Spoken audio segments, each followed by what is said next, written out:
இங்கு உங்களிடம் வரவில்லை.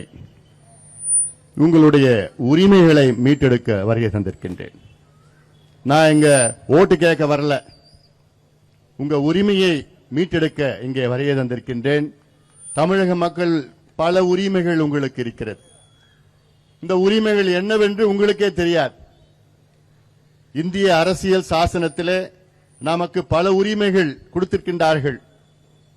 ஒரு ஜனநாயக நாடு இந்திய நாடு. இந்த அரசியல் சாசனத்திற்கு கீழ்தான் அனைத்து அரசுகளும் இயங்க வேண்டும். இதுதான் சட்டம்.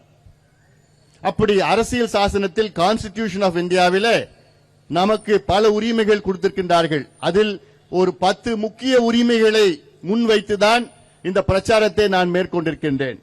இந்த 10 உரிமைகளும் உங்களுடைய வாழ்க்கையை தலைகீழாக மாற்றிவிடும். இன்று வாழ்ந்து கொண்டிருக்கின்ற மக்களுடைய வாழ்க்கையே அடுத்த கட்டத்துக்கு சென்றுவிடும். ஆனால் அந்த உரிமைகளை கொடுக்க நடந்து கொண்டிருக்கின்ற திமுக ஆட்சி அதை தடுத்து நிறுத்துகிறது. எனக்கு முன்பு பேசியவர்கள் எல்லாம் பேசினார்கள். இப்பொழுது நடந்து கொண்டிருக்கின்ற மக்கள் விரோத ஆட்சியை அகற்ற வேண்டும். அகற்றுகின்ற காலம் வந்துவிட்டது. இந்த ஊழல் ஆட்சி, மக்கள் விரோத ஆட்சி, கஞ்சா ஆட்சி, சாராய ஆட்சி, மோசமான ஆட்சி நடந்து கொண்டிருக்கிறது. இந்த ஆட்சியை வீட்டுக்கு அனுப்புகின்ற நேரம் காலம் வந்துவிட்டது. அதற்கு நீங்கள் முடிவெடுக்க வேண்டும், மக்கள் முடிவெடுக்க வேண்டும்.